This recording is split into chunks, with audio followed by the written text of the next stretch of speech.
எங்கள் வரி பணத்தை எங்களுக்கு கொடுப்பது உங்களுக்கு அவ்வளவு இலக்கணமாக தெரிகிறதா? நாங்கள் போடும் பிச்சையில் தான் நீங்கள் நிர்வாகத்தை நடத்தி கொண்டு உள்ளது. அப்படிதான் தமிழக மக்கள் சொல்ல ஆரம்பித்துள்ளனர். நீங்கள் எங்களுக்கு பிச்சை அளிக்கவில்லை. நீங்கள் ஒரு அமைச்சரை இவ்வளவு கீழ்த்தரமாக சித்தரிப்பது ஒட்டுமொத்த தமிழ்நாட்டு மக்களையே குறைத்து மதிப்பிட்டு தமிழ்நாட்டு மக்களை இழிவுபடுத்தி தமிழ்நாட்டு மக்கள் தங்களது உடைமைகளை உயிர்களை இழந்து பரிதவித்துக் கொண்டிருக்கிற சூழலில் இவ்வாறு கேடுகெட்ட ஒரு சித்திரத்தை வரைய முடிகிறது என்றால் இதற்கு பின்பு உள்ளது ஒரு ஆரிய புத்தி, சனாத திமிர், பார்ப்பன திமிர் தான். அதற்கு தான் காரணம். மற்ற மாநிலங்கள், வட இந்தியாவில் உள்ள மாநிலங்களுக்கெல்லாம் தாரை பார்க்கும் மோடி அரசு தமிழ்நாடு என்றால் எகத்தாள பறவையோடு பார்க்கின்ற அவல நிலை தொடர்கிறது. பேரிடர் காலத்திலாவது கேட்கும் தொகையை கொடுப்பதில் அவங்களுக்கு என்ன சிக்கல்? எங்கள் வரி பணத்தை கொடுப்பதற்கு என்ன தயக்கம்? நாங்களும் கேட்கிறோம், எளிய மக்களாகி நானும் கேட்கிறேன். இது உங்கள் அப்பன் வீட்டு பணமா, உங்க அப்பா வீட்டு பணமா என்று நாங்களும் கேட்கிறோம். கேட்பதில் என்ன தவறு இருக்கிறது? கேட்காமலே கொடுக்க வேண்டியது தானே? நீங்களும் தமிழ்நாட்டில் பிறந்தவர் தானே? உங்களுக்கு தமிழ்நாட்டு உணர்வு இருந்தால் இதுபோல் அலட்சியமான பதிலை கூறுவீர்களா? இப்படி மாறி மாறி ஓட்டு போட்டு ஏமாந்து சாவத்துக்கு பதில் பாதிக்கப்பட்ட நம்ம நிக்கணும். எலெக்ஷன்ல அரசியல நம்ம தலையிடணும், இல்ல அரசியல் நம்ம வாழ்க்கையில தலையிடும். விடுதலை களம் நேயர்களுக்கு வணக்கம். பல்வேறு ஆளுமைகளை சந்தித்து வருகிறோம். தற்போது நாம் சந்திக்க வந்திருக்கின்ற ஆளுமை விடுதலை சிறுத்தைகள் கட்சியுடைய அரியலூர் மேற்கு மாவட்ட செயலாளர் அங்கனூர் சிவா அவர்களை. தொடர் வணக்கம். வணக்கம். விடுதலை களம் தோழர்களுக்கு அரியலூர் மேற்கு மாவட்ட விசிக சார்பில் வணக்கத்தை தெரிவித்துக் கொள்கிறேன். தொடர் இப்ப தமிழ்நாட்டுல மிகப்பெரிய அளவுக்கு ஒரு பேரிடர் நடந்திருக்கு, மழை வெள்ளத்தால. இது எப்படி பாக்குறீங்க? வரலாறு காணாத அளவுக்கு மழை பொழிந்துள்ளது. காயல்பட்டினம் என நினைக்கிறேன் 100% மேலாக மழை பெய்துள்ளது. இது தமிழ்நாட்டு மக்கள் இந்திய அளவில் சந்திக்கிற முதல் பேரிடர் ஆகும். இயற்கையை எவராலும் கணிக்க முடியாது. நாம் அதை சந்தித்துதான் ஆக வேண்டும். ஆனால் தற்போது இதை யாரும் நாம் குறை கூற விரும்பவில்லை.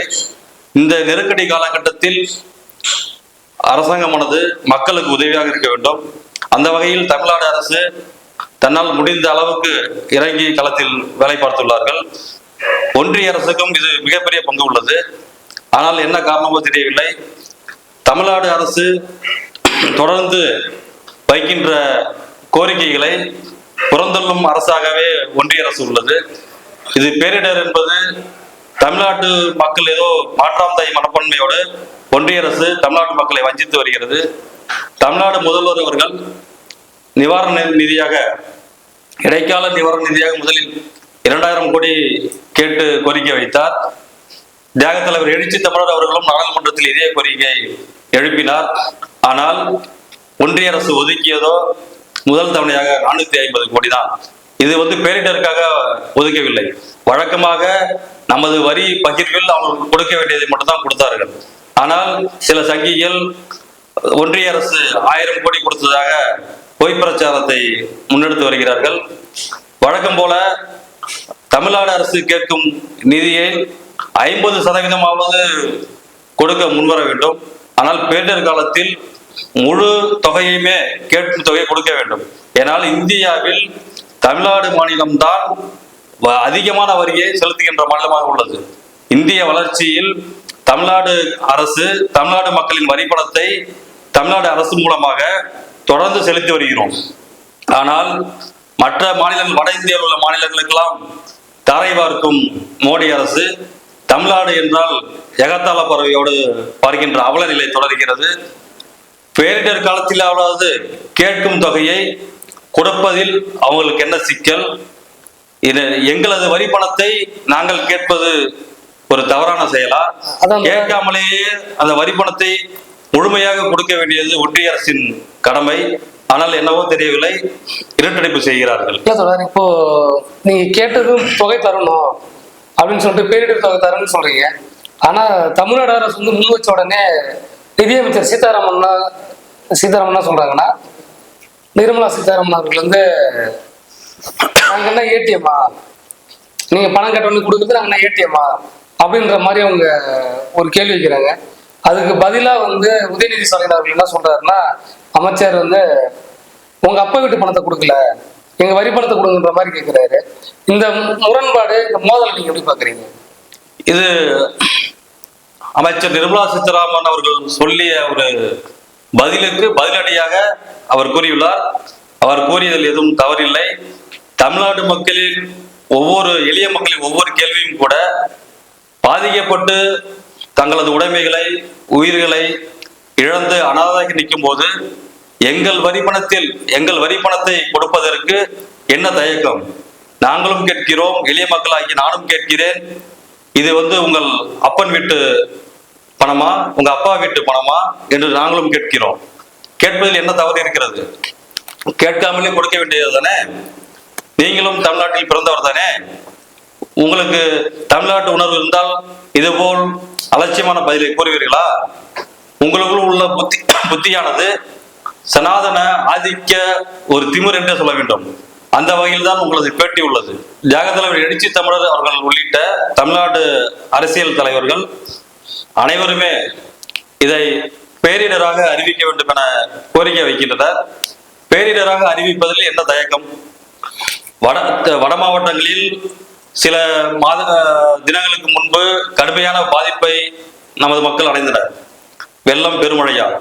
தற்போது திருநெல்வேலி, தூத்துக்குடி உள்ளிட்ட தென் மாவட்டங்களில் கண்கூடாக பார்க்கிறோம். தன் கண்ணுக்கு எதிரே தனது உடைமைகள் அனைத்தையும் இழக்க வேண்டிய மிக கொடுமையான சூழல். கால்நடைகள் அடித்து செல்லப்படுகின்றன, வாகனங்கள் அடித்து செல்லப்படுகின்றன, சில வீடுகள் இடிப்பட்டு உயிர் சேதம் நடைபெற்றுள்ளது. ஒரு தமிழ்நாட்டு அமைச்சராலேயே சென்று மீட்க சென்ற அமைச்சர் அந்த இடத்திலிருந்து வெளியே வர முடியாமல் சிக்கும் பெரிய ஒரு கொடூரமான சூழல். ஹெலிகாப்டர் வானூர்திகளே அந்த இடத்திற்கு சென்று வர இயலாத சூழலாம் பார்த்தோம். தண்டவாளங்கள் அடித்து செல்லப்பட்டன, விமான நிலையங்கள் இயங்காத சூழல் மூடப்பட்டு கிடந்தன. இப்படிப்பட்ட சூழலில் இதை பேரிடராக அறிவிப்பதில் என்ன தயக்கம்? ஒருவேளை இந்த சனாதன சங்கிகள் 2014 தொடர்ந்து இந்தியாவை பேரிடர் ஆட்சியாகவே செய்து கொண்டுள்ளனர். இந்தியா முழுவதும் இந்த சனாதன சங்கிகள் ஆட்சிக்கு வந்த பிறகு இந்தியா முழுவதும் பேரிடராக உள்ள அவல சூழல் தான் நிலவுகிறது. ஒருவேளை நிர்மலா அவர்களும் இந்தியா முழுவதும் பேரிடராக இருக்கும் போது தமிழ்நாட்டை மட்டும் ஏன் அறிவிக்க வேண்டும் என தயக்கம் காட்டுகிறாரோ என தெரியவில்லை. தொடர் இப்ப நீங்க எப்படி சொல்றீங்க பேரிடரா அறிவிக்கணும்னு சொல்லிட்டு, அதே சமயம் பாத்தீங்கன்னா தமிழ்நாட்டுல இருக்கக்கூடிய தினமலர் நாளிதழ் நிர்மலா சீதாராமன் அவர்கள் பணம் கையில் வச்சிருக்கிற மாதிரியும் உதயநிதி ஸ்டாலின் அவர்கள் அவங்கள்ட்ட பிச்சை எடுக்கிற மாதிரி ஒரு கார்ட்டூன் வந்திருக்கு. அதை பார்த்தீங்களா? அதை பத்தி நீங்க என்ன நினைக்கிறீங்க? நானும் அதை ஊடகங்களில் பார்த்தேன். இதுதான் சனாதன ஆதிக்க திமிர் என்பது, பார்ப்பன திமிர் என்பது. தொடர்ந்து தினமலர் என்கிற தினமலம் நாளிதழ் தொடர்ந்து இந்த செயலை செய்து கொண்டுள்ளது. மக்கள் பிரதிநிதியாக தேர்ந்தெடுத்து தேர்தல் மூலம் வெற்றி பெற்று நிர்வாகத்துக்கு சென்றிருந்தால் நிர்மலா சீதாராமன் அவர்களுக்கு அந்த வழி புரியும். நேரடியாக எந்த ஒரு வழியையும் அனுபவிக்காமல் தான் ஒரு பார்ப்பன ஜாதி என்பதாலேயோ அல்லது ஆதிக்க சனாதன ஆரிய ஜாதி என்பதாலேயோ நேரடியாக பதவி சுகத்தை அனுபவித்து வருகிறார். அதனால் அவர்களின் பார்வை அப்படிதான் இருக்கும். தொடர்ந்து தக்க பதிலடி கொடுப்போம். எங்கள் வரி பணத்தை எங்களுக்கு கொடுப்பது உங்களுக்கு அவ்வளவு இலக்கணமாக தெரிகிறதா? நாங்கள் போடும் பிச்சையில் தான் நீங்கள் நிர்வாகத்தை நடத்தி கொண்டுள்ளனர். அப்படிதான் தமிழக மக்கள் சொல்ல ஆரம்பித்துள்ளனர். நீங்கள் எங்களுக்கு பிச்சை அளிக்கவில்லை. நீங்கள் ஒரு அமைச்சரை இவ்வளவு கீழ்த்தரமாக சித்தரிப்பது ஒட்டுமொத்த தமிழ்நாட்டு மக்களையே குறைத்து மதிப்பிட்டு தமிழ்நாட்டு மக்களை இழிவுபடுத்தி தமிழ்நாட்டு மக்கள் தங்களது உடைமைகளை உயிர்களை இழந்து பரிதவித்துக் கொண்டிருக்கிற சூழலில் இவ்வாறு கேடுகெட்ட ஒரு சித்திரத்தை வரைய முடிகிறது என்றால் இதற்கு பின்பு உள்ளது ஒரு ஆரிய புத்தி, சனாதன திமிர், பார்ப்பன திமிர் தான். அதற்கு தான் காரணம். அதற்கு தொடர்ந்து தக்க பதிலடி தமிழ்நாடு கொடுத்து கொண்டுள்ளது. வருகின்ற 2024 தக்க பதிலடி தமிழ்நாட்டு மக்கள் நிச்சயம் கொடுப்பார்கள். அந்த பத்திரிகை நிறுவனத்துக்கு நீங்க தான் சொல்ல விரும்புறீங்க? தினமலர் நாளிதழுக்கு பலமுறை தினமலர் என்கிற தினமலம் நாளிதழை கண்டித்து ஆர்ப்பாட்டம் விசிக சார்பில் எந்த கட்சி செய்தோ இல்லையோ சனாதனத்தை ஆரியத்தை எதிர்ப்பதில் உறுதியாக உள்ளவர்கள் விடுதலை சிறுத்தைகள் அதுபோலதான் எங்கள் தலைவர் எழுச்சி தமிழர்களை வழிநடத்தி கொண்டுள்ளார். ஒவ்வொரு முறையும் தக்க பதிலடி கொடுத்துள்ளோம். இந்த முறையும் தக்க பதிலடி கொடுப்போம். திருந்தாவிட்டால் தொடர்ந்து திருத்தப்படுவாய். தொடர் நன்றி, வணக்கம். தொடர் எனது நன்றியை தெரிவித்துக் கொள்கிறேன்.